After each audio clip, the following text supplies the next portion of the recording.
It's the book of Ecclesiasticus or the book of Sirach. So Ecclesiasticus or the book of Sirach, chapter 18, starting at verse 1, and it reads, He that liveth forever created all things in general. The Lord only is righteous, and there is none other but he.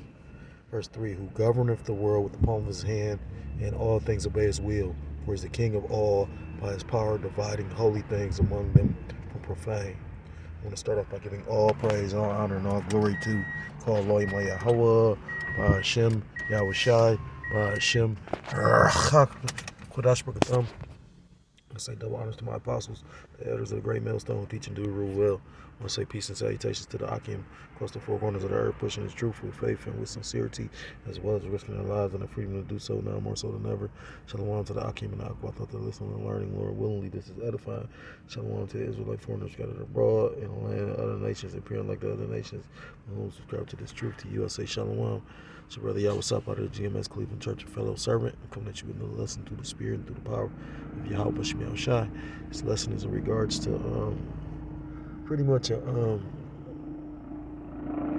article I seen on my Newsbreak app. Say pretty much it's unprecedented flooding going on in Dubai, which is all spiritual. Lord, um, like the scripture read, it says, "Who governed the world with the palm of his hand, and all things obey his will." And it just caught my attention because of the fact, Lord, flooded the earth. We all know about Genesis, but the Lord also said He wasn't going to flood the earth with with water this time. He's going to flood it with those ICBMs. He's going to flood it with those nuclear missiles. You know, He's going to flood it with Esau Edom coming down with great wrath on you 2/3. So it's gonna be many of floods, and this was like just like I called it like through the spirit, like it's just a foreshadowing. You know, it's a prelude. You know. So I'm gonna read a little bit of the article. I wish I had a video, but probably just read a little short snippet of it. And it reads: Harrowing video shows Dubai underwater after unprecedented flooding. If they show the video, maybe I'll, copyright disclaimer. You know, fair use, fair use. Well, that's the video with no sound. Boom. Damn, the plane's underwater. Look at all that wind. Cars, you know, the airport or whatever, the mall or whatever the fuck.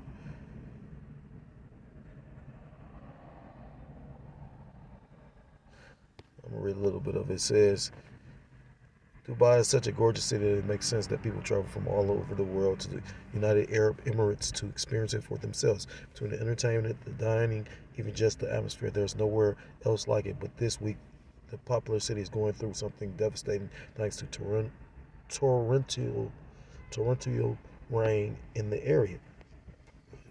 And that's spiritual because it was raining a lot in, we in Ohio, Cleveland to be exact. It was raining a lot over the last week. So, that's spiritual that it rained. That's so heavy there. Call Elohim Yahweh Shema Shai. Because people will take notice to shit like that. People really gonna take notice when the Lord really fucked this place up. As we can see in the TikTok video below, some parts of Dubai are practically underwater as they deal with massive widespread flooding, threatening people's lives, safety, and property. This might be considered the desert, but right now it really doesn't look like it. And that just show you the power of Yahweh Shem Yahshua. He took a desert and created. I didn't even think about that until the end. You know what I mean? Like, because you'd be like, well, damn, that's the desert. But nah, the Lord said, only the Lord could do something like that. All things obey His will. He could stop the water from reaching the land near the beach, or He could allow it to overcome it. It's the book of Psalms 107 and verse 25. For He commandeth and raiseth the stormy wind, which lifteth up the waves thereof. They mount up to the heavens. They go down against Salaki. They go down again to the depths. Their soul is melted because of trouble. They reel to and fro and stagger like a drunken man and are at their wits' end. Then they cry unto the Lord in their trouble, and he bringeth them out of their distresses. He maketh the storm a calm, so that the waves thereof are still. Then are they glad, because they be quieted, so he bringeth them unto their desired haven. You know, and that's just show you how the Lord can control. The elements. He controls the waters. He controls the oceans.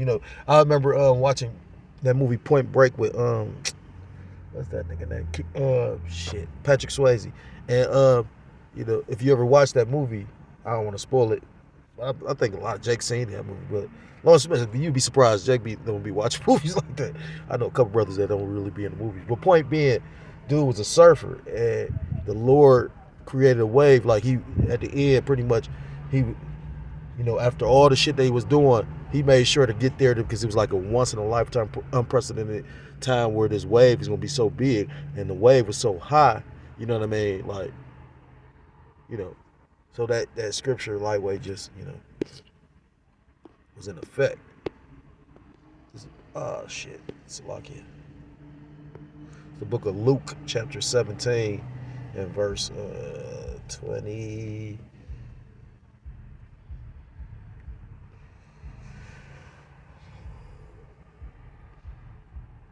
I'm going to start at verse 22, Luke 17 and 22. And he said unto his disciples, the days will come when ye shall desire to see one of the days of the Son of Man, and ye shall not see it.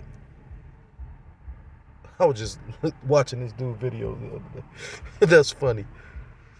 It called Loyam Layal Bashim Yashak, because that nigga a demon. He got all kind of spirits on him. But Salakia, not to digress.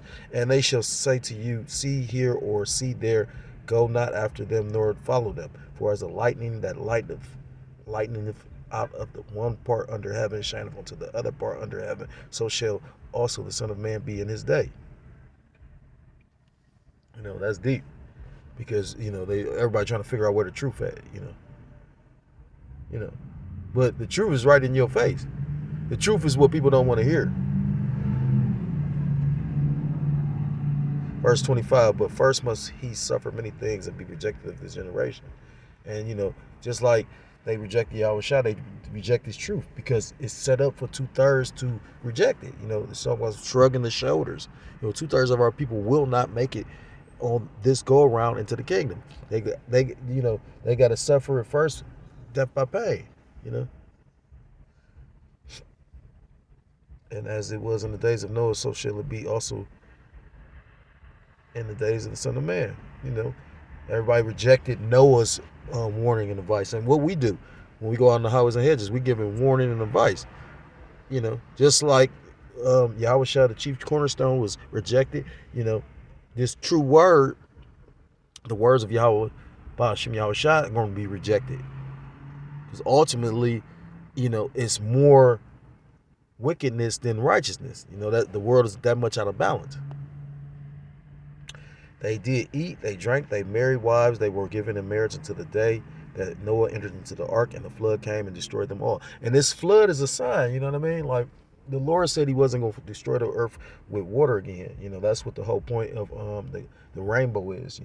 People don't even understand that. And then they went and blaspheme, the scriptures by, painting that as, the symbol of, the alphabet shit. And the crazy part is they don't think, and then show you how the world is truly under witchcraft and sorcery. People don't even know that. Everybody subscribes to the scriptures, but then people don't even pay attention to that. That's scary.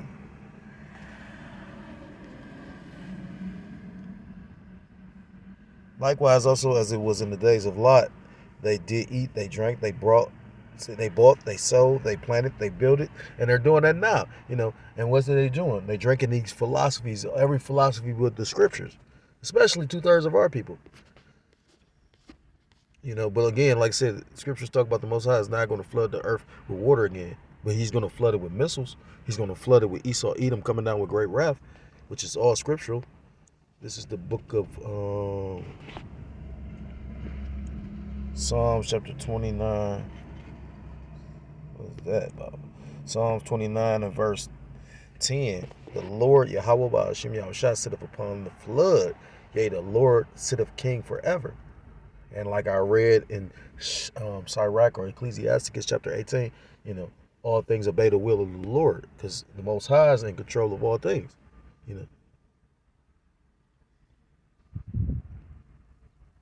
Scriptures say the Lord will give strength unto his people. The Lord will bless his people with peace.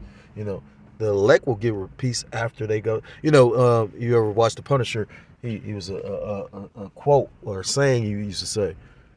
Pretty much he said, you know, to receive peace, you prepare for war. You know what I mean? You know, so you know, to enter to enter the kingdom, you got to go through the straight gate. The straight gate is a path of difficulty. You know, and all the brothers that subscribe to this truth, we all understand that. We all actually experience that. You know, being in this truth is not an easy thing. You know, I love my elders and apostles called for our elders and our apostles, the elders and apostles of Great Millstone, because they make it look easy. You know what I mean?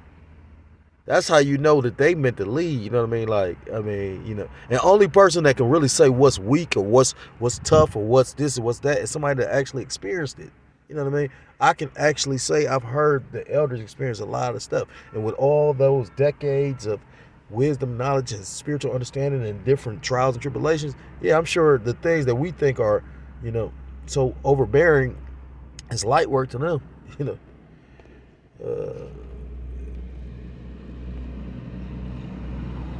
This is the book of Isaiah chapter 59 and verse 19. And it reads,